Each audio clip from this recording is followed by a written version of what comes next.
So we're going to try and focus on AI specifically in AD on in the next short while. It won't be a full hour, but I'll kind of share what I have, and then by all means ask any questions, and I'll try and answer them. So a little bit about me. Thank you for all your introductions. I trained as a freelance audio describer in 2012 with the late James O'Hara now, but he was responsible for giving many people opportunities, and I was one of them. I just hounded him a little bit, and he let me come in, and I basically just learned from there on the job, really. So I wrote and voiced audio description for probably about a year and a half, and then I started trying to look for other opportunities which were more full time. And so I started contacting companies who were doing AD in the UK. SDI Media was one of them. And after I had a few conversations with them over a few months, they were interested in AD because they were getting a few requests at the time, but they didn't know how to do it.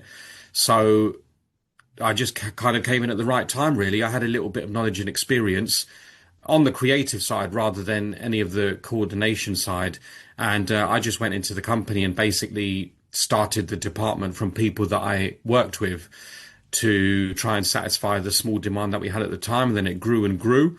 And, over the years, organically, my responsibility increased as much as the work increased. So I just kind of learned to deal with the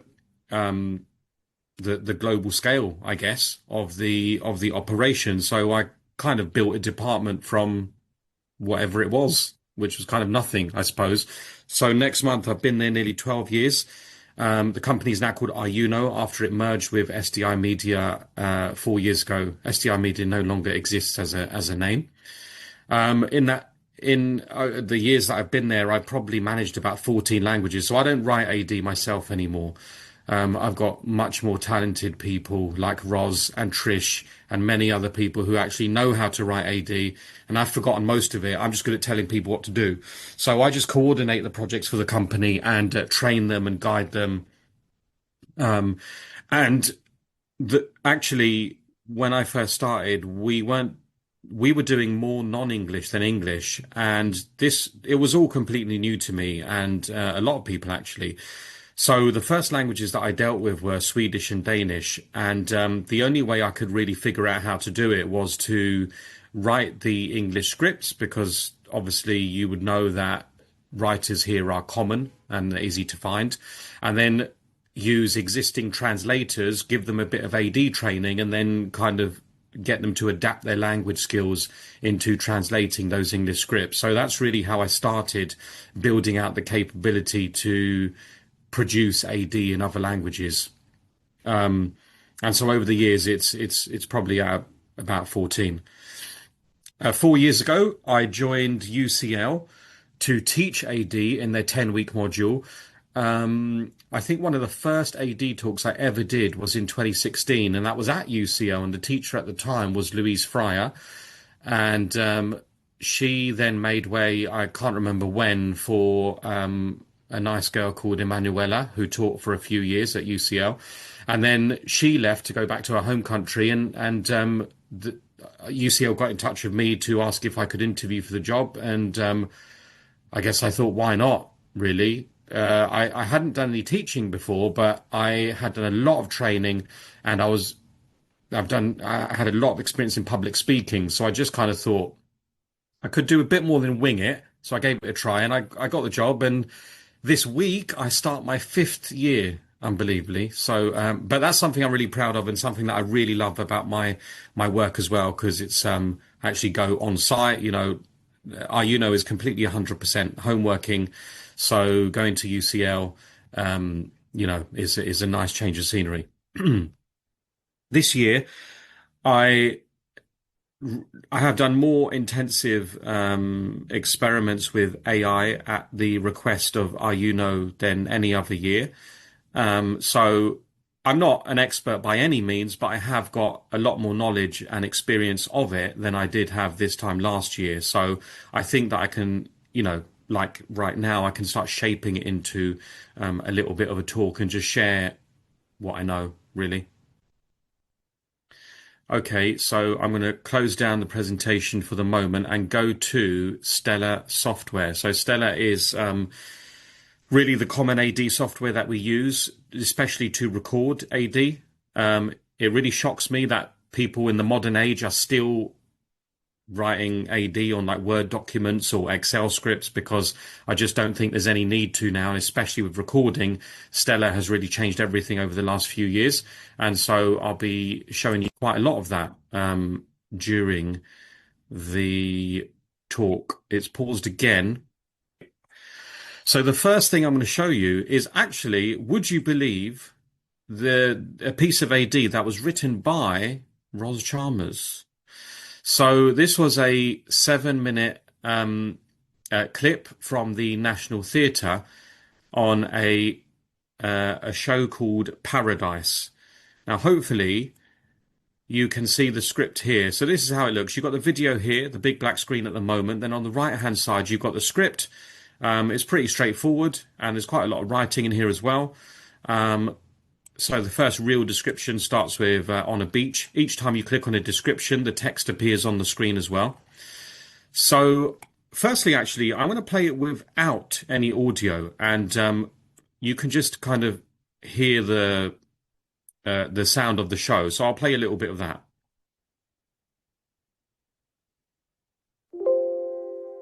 I'll turn this up as well.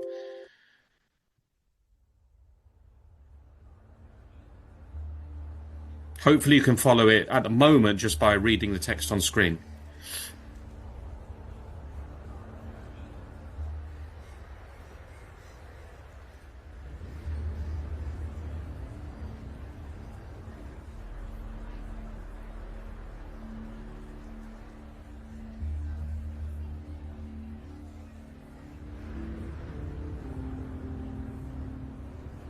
Okay, I'm going to go back a little bit now, and I'm going to put the audio on. Now, this was just a little test for the client, and we actually did submit this to the client at their request with an AI voice.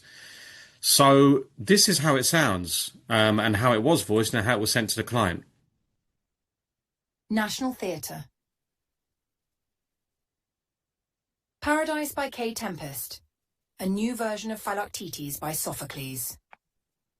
On a beach of the Greek island of Lemnos, 9 displaced women go about their morning routines. Young Magdalena brews tea. Jelly kneads rice flour dough into flatbread. The kettle steams. Auntie drinks from a tumbler, her intense gaze roaming over the others. Tishani smiles, her hands full of driftwood for their fire.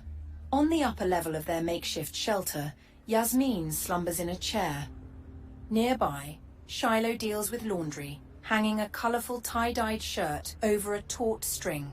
Magdalena lugs large plastic water containers, and Tishani goes to the shoreline with a large battered tin. I'll pause it there. Just for the sake of trying to be smooth, you can kind of collect your thoughts on that and maybe tell me at the end. But in all honesty, I actually thought that was really good. I thought the tone and the pacing was good. I'm not sure about all the pronunciations, but the way that it was read, I was honestly surprised. And when I did listen to everyone, and before we sent it to the client, I didn't actually change anything. I left it exactly as it was. I thought all the pauses were quite natural and in the right place, and there wasn't anything really unnatural. And it probably took me 10 minutes to listen to it, which is about the length of the piece anyway. So honestly, I was really surprised. That's my personal opinion, in a good way. Okay, I'll take a question from Yusuf. I was surprised by that because I've heard some AI read audio description previously, and to be honest, I tended to think it's absolutely terrible. Yeah. The intonation is bad. Yeah. Pacing is all wrong. Gaps are in the wrong places. That's some of the very best I've ever heard. If you hadn't told me it was AI before playing it, I might not have guessed that it was AI. Yeah. Yeah. That was really impressive. Yeah, Where's the voice from? Where did you get it from? How much did you have to pay for it? these are such valid questions, all of which are literally part of my next step. So I'm not going to answer them right now, but I'm gonna go through them. But I mean, I agree with you, honestly. I Of all the things that I've heard, I think it is one of, if not the best AI generated voice in its production and its clarity and pacing. So I totally agree with you. Um, Maybe I shouldn't spoil the surprise, but that's as good as it gets in this talk. So the way that it's going to go from here is, it's all pleasant at the moment, but let's see how it goes. Right, okay, so we've heard the first bit of AI. We agree, or me and Yusuf agree, namesakes, that it was really good. I'm just going to show you in Stellar how to actually generate an AI voice. So it's really easy. So let's say that you've got your piece here. Okay, there's an icon at the top, which is a kind of a silhouette of a person with some sound waves coming out of it. You click that, and then you're presented with a new window. You've got text to speech or speech to speech. Again, I'm a little bit rusty at this because I don't use it that often, so I might do a bit of experimentation. But what I do know is that you would click on the person icon again to set custom voice configuration. Then you have some filters which are pre-filled in at the moment. I'm going to just cross them off so that I clear all the filters. And the main ones that you've got on this left-hand pane here, you've got filter by language, supplier, gender, and customization options. So filter by language, let's go down to English. Then filter by supplier. Now, there are a few here. There's 1, 2, 3, 4, 5, 6, 7.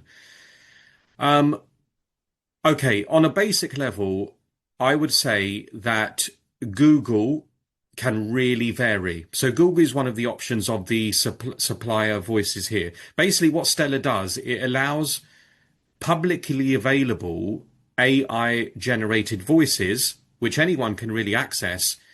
It's kind of like a plugin. So like Google and Microsoft, they're available on those platforms, right? So anyone could really generate an AI generated piece of work from those platforms. Stellar just has the plugin. So on a really basic level, you would say that Google is probably down the bottom in terms of quality, but sometimes it is quite acceptable. In fact, quite occasionally and often it is acceptable, but it varies greatly. So you might get one that sounds really bad, and then you might get one that sounds better. It's the cheapest of the AI generations. I would say in the middle, Microsoft Azure has a level up in quality. Generally, it's more consistent. It does become a bit more expensive. And by the way, Google, I don't know the exact numbers, but if you take it as an example, generating a voice with Google, I mean, it would cost you like 1 euro cent per, I don't know, 100 words or something really crazily cheap like that. So it's not a lot of money. Microsoft Azure, if you talk about the same price, let's say it might be like 20 cents for the same amount of work or a little bit more. And then I would say right at the top is 11 Labs. It's quite significantly more expensive, but it is known to be one of the best AI generated voices on the market. You might not be surprised to learn that the voice that I just played you was from 11 Labs. And I deliberately chose that one because I knew it was the best. And you can pretty much rely on the quality of it every single time.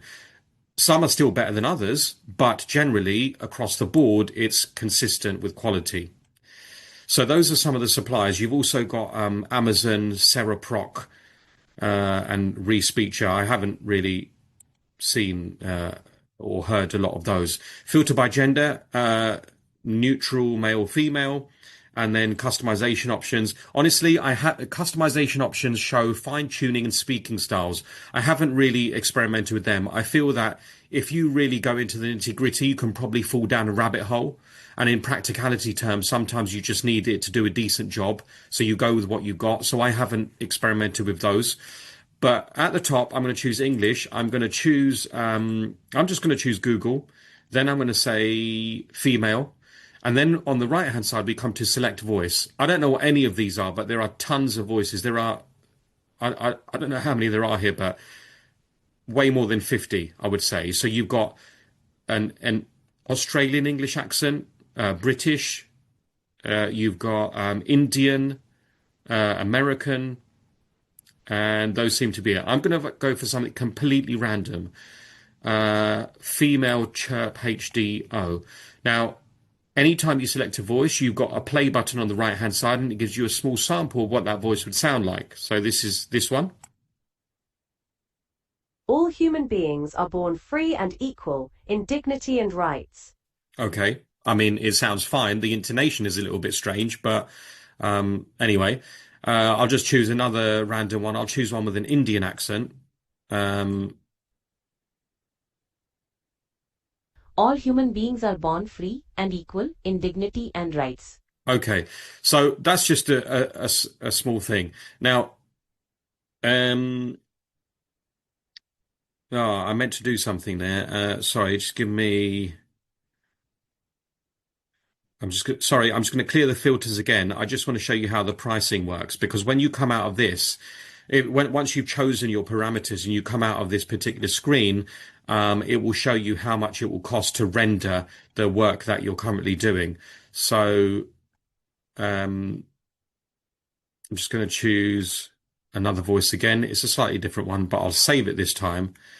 Okay, so this 7-minute show that I just played you, it has a total of, I think, 19 descriptions. And if I choose a Google voice with an English voice with an Indian accent, right at the bottom left here, you can see the cost estimate. This will actually cost, it won't cost you anything to render this voice for this, all the titles in this production. It will cost less than one cent. Less than 1 cent. Okay, so that's Google. Let's just experiment a little bit. I'll go back into it, and this time I'll choose Microsoft Azure, and I'll just choose a random voice from Azure, Sonia, save. Okay, so from going with a Google voice, which would cost nothing, this voice on Azure would cost 11 cents. Okay, so already a bit of a difference. I'll go again, and this time I'll choose. I will choose 11 Labs. And again, I'll just choose a random one. They've got much less voices, by the way. I can even count them. 3, 6, 9. They've only got 9 voices in 11 Labs under female. So let's go with Ava Calm and Slow, save. And that would cost 38 cents. Okay, so you go from less than 1 cent with Google to 11 cents with Microsoft, and then 38 cents for 11 Labs. And the cost all depends on how much it's generating. So I'm not quite sure if it's. I'm pretty sure actually it's the amount of words that it's gonna generate for. Okay. I've just got notes here, so I'm occasionally looking to my left to. See them. Okay, so that's what I wanted to show you about the 11 Labs, the Paradise, and how to choose a voice in Stellar. I'm just going to quickly open up the screen in case anyone's raised their hand. No, all good. Okay. Okay,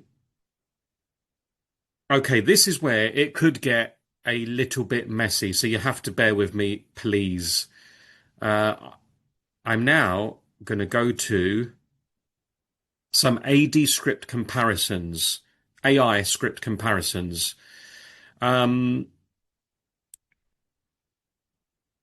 Okay, so what I'm going to show you is an FX series called The Bear. I think it's quite popular. And we originally wrote some of this with a human and then various iterations of AI voice and then AI script. Now, I've done a bit of AI voicing, so this time I'm going to focus the next section on the AI script. The next description is, it lunges, calmly falls backwards and wakes, gasping on a chest freezer in a restaurant storeroom. Another description, he lights gas hobs and unfurls a knife roll, selecting a well-used blade with Japanese kanji etched on it. Sorry, my reading isn't great, but you get the idea, hopefully. Next one. He runs from the sandwich shop, which is called the original beef of Chicagoland, through downtown Chicago. Photos show his childhood, which centers around family and food.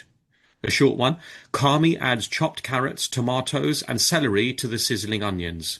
Okay, so those are just a few descriptions that one of my team wrote, right? So hopefully you would agree that they're quite descriptive, and you can start to build an image of the actions and what the guy looks like, and etc., right? So we got that. Now we come to now. I didn't really know this was going to happen, but I just want to kind of tell you the context. I don't think I was even told at the time, but I was given two other, in inverted commas, scripts. No, sorry. I was given one other script, in inverted commas. I didn't know who wrote it, and it quickly became clear to me that this must be an AI-generated script. Okay? Now, in the same kind of area of what I just read for you there, the description in this script that I was given says, on a bridge at night, a curly-haired figure stands still, seen from behind. The next description straight after that says, a curly-haired figure stands on a bridge at night, facing away. This is ridiculous, because those are two different descriptions, but they say exactly the same thing. If I got that from one of my writers, I'll be like, what are you doing? Right? So that my notes on that says the second description is basically redundant. Why is it there? Also, in the second description, it still says a curly-haired figure, but we're talking about the same person. AI has a real problem keeping continuity.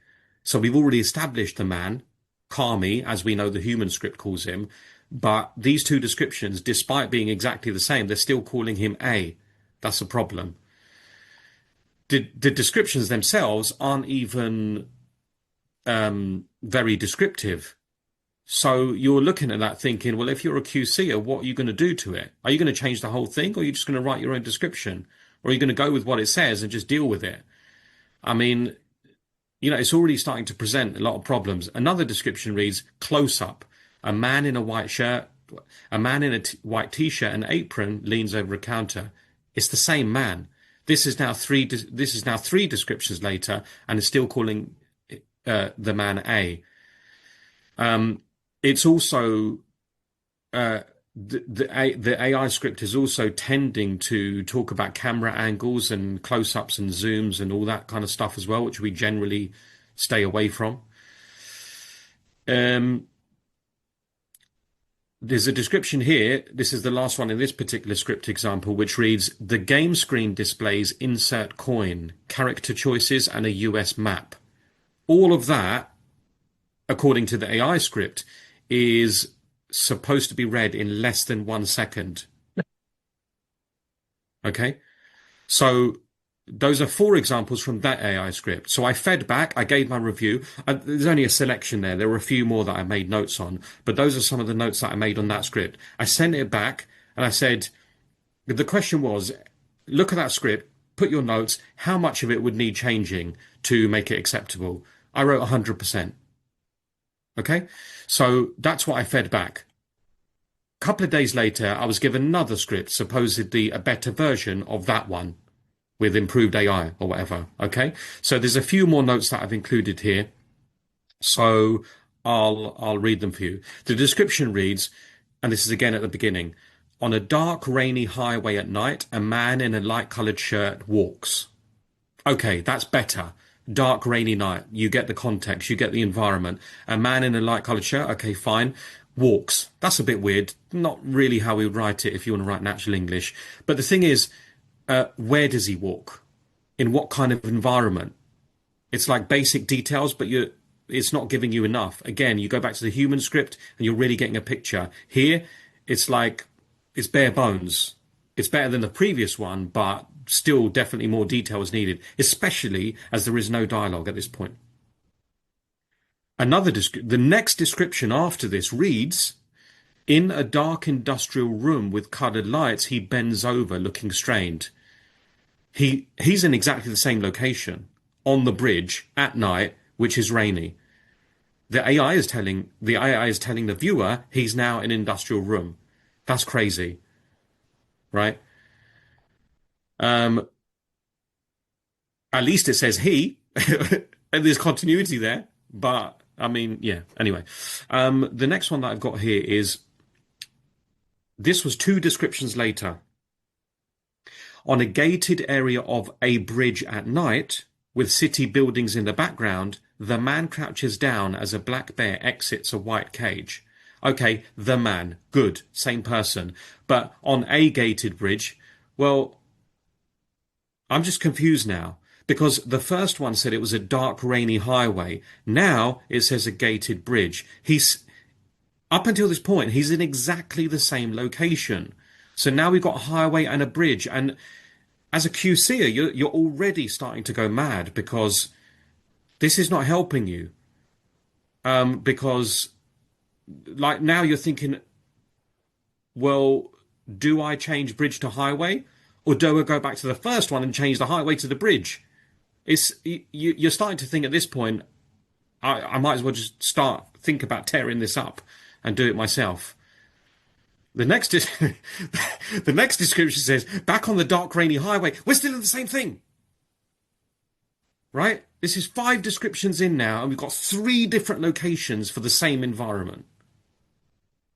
Okay, we skip ahead a little bit. Right, check this out. I'm going to read the full description to you. In an indoor area with a chain link fence and blurry green and white signs in the background, he looks at a man with curly brown hair wearing a light green shirt. The other man looks back. The AI gave me 3 seconds to read that description. I'm going to read another description for you. Inside a dimly lit restaurant with framed pictures on one wall, a counter and a menu board, a man wearing a dark shirt and jeans crouches down behind the counter. A man in a red jacket stands outside looking in. I was given 1.5 seconds to read that description. Another description reads, inside a cooler, a large cut of beef sits. All right, the timing was okay, but that's unnatural. That's not how you speak English or write English. I mean, do you know what I mean? That's not how English is written or spoken, is the note that I made here. A large cut of beef sits. It's inside a cooler. Anyway, it doesn't sound right. Here's the best of them. A pixelated street, and this is the last one.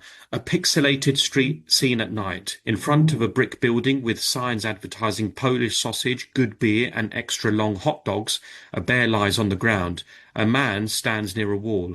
A pixelated brown beaver holding a sword makes a peace sign. The AI gave me less than 1 second to read all of that.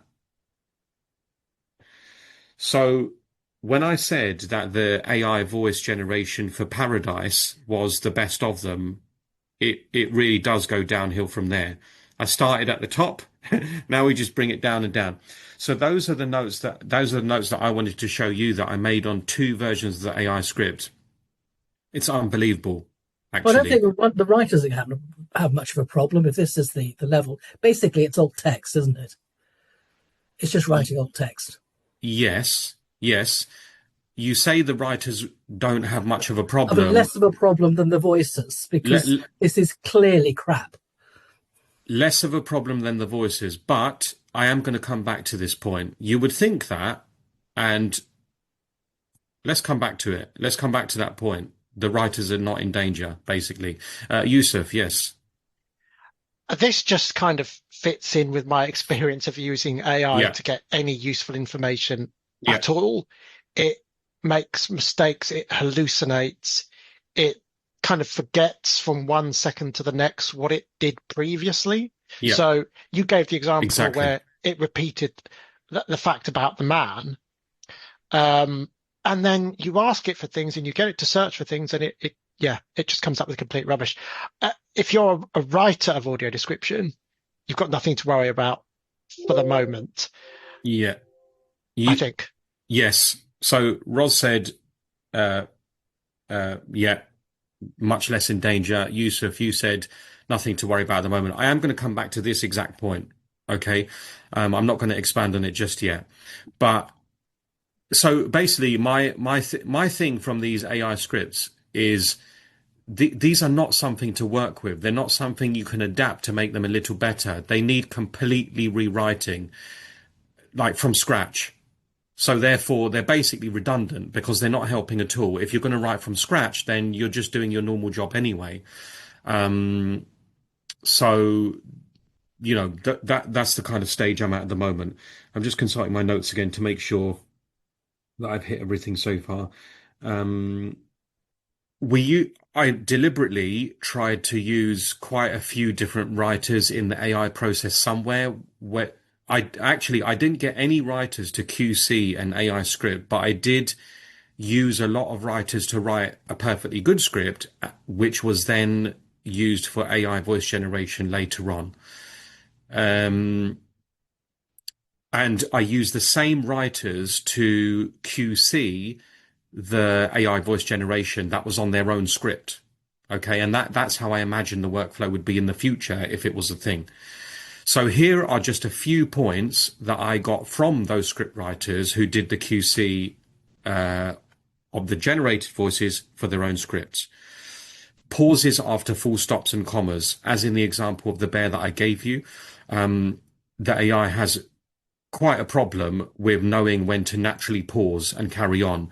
The 11 labs in Paradise didn't, but most AI voices are not good as that. So they intonate things in strange places and strange ways, and they create too many unnatural gaps. So you end up having to, as a QCer, very easy in Stellar, but still it's a lot of extra work. You have to bring the sentences closer together to make it sound more natural.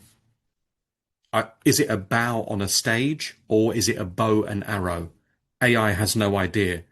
So one writer had to spell bow as BOUGHS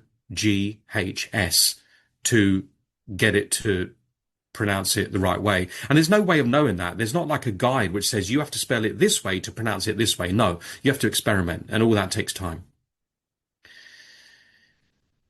If it pronounces something wrong, then you have to do what I just said, and then you have to re-render that particular title. Now, re-rendering it might not cost you anything, but it does cost you time. And if it gets it wrong again, you have to keep re-rendering the audio until it gets it right. But you won't know because you can't sample what it's about to do. You can only sample that human rights thing that I played earlier. So it won't render or preview the sentence you're actually about to voice. So it's kind of a guessing game. However, I must say that this is all within Stellar. So although Stellar is good and easy for AI voice generation, maybe it's a bit primitive compared to other software like Dubformer. Dubformer is really quite advanced when it comes to AI voice generation. Obviously, it's a lot more expensive and it has its own voice bank. But you can manipulate it a lot more easily and make the work quicker. So different pronunciations of the same word. The AI voice tends to do this with names. So if a script, it might pronounce Roz in one description, but pronounce Ross in another one. And it just does that. Again, that's a point like Yusuf said. It seems to forget what it's already done. What is the client's attitude towards AI voices at the moment? Well, they're inquisitive. They're definitely asking more questions in 2025 than they were in any previous year. They're curious about it. They want to hear how it sounds, which is fine. But what they really need to do is listen to feedback. So we've done, I'll come to that point. No one's bitten the bullet, meaning that no client yet has signed a contract to say, yeah, you know what? I really liked what I heard. Let's do a whole movie. Let's do one movie or a whole series with an AI voice. No one said that yet. So, they still seem to be thinking about it. Vigorous testing. So I did spend maybe 2 or 3 months, testing, AI voice generation for various scripts, giving a lot of feedback from myself and script writers. The client really needs to listen to these, but unfortunately, I think that AI voicing acceptable because it's definitely better than the scripting, but as you heard from the later examples, there's a lot of work to be done to adapt them to make them acceptable. QCing a human versus an AI voice. If Sian voices a 90-minute movie for me, I'll listen to the beginning of it to see how she's setting the tone of the movie, and then I'll listen to a bit in the middle and whatever, a bit at the end, and I'll probably feel, yeah, she's got the right tone, she's matched the mood, she's done well, this is cool. That will take me 10 minutes, less even, and I think, I trust her, she knows what she's doing, sounds good, send it off. You can't do that with AI voicing because you have to listen to every single description because you don't know where the intonation or the pauses have been unnatural or wrong. Now, yeah, and if they are wrong at any point, you're going to then have to spend time on re-rendering it and trying to find the right fit. And how many of those will there be in a movie, right? Take a James Bond movie, 2.5 hours long.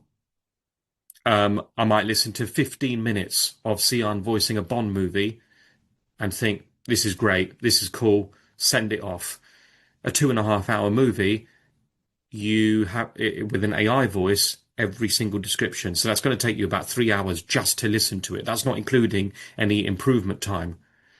Now, let's just say it takes 4.5 hours to get a Bond movie with an AI voice up to a good standard. Time is money. 4.5 hours is someone's time, right? So what's the QC rate? If I'm paying a voiceover £3 a minute, and I don't know, it takes them 2 hours or 3 hours to record a Bond movie, okay, fine. But if it takes them double that, are you going to lessen the QC rate because QC is less of a job than voicing? The laborious nature of it is like, what are you going to pay them? You can't pay someone £1.50 to do a QC because, well, you just can't. Those kind of rates don't exist in AD at the moment. They're trying to get there, but they don't because AD is more valuable than that. So, okay, if you say £1.50 is unacceptable, what about £2.50? Well, that's what we pay. That's the standard rate we pay voiceovers anyway. So why don't you just voice it with a person? Because it's much less work and it's the same cost. You're not saving time and you're not saving money with an AI voice. That's the reality of it. 8. I could go on forever listening, actually, because there's just so much. I feel we ought to ask you back every 6 months to find out how it's gone. I mean, one of the things that I've found difficult is the prosodic elements of speech and what I notice often everything always goes up at the end of the line or it goes down at the end of the line. There is no, there is no understanding about how people use the elements of speech to actually create meaning. And I don't think that it ever will at the moment.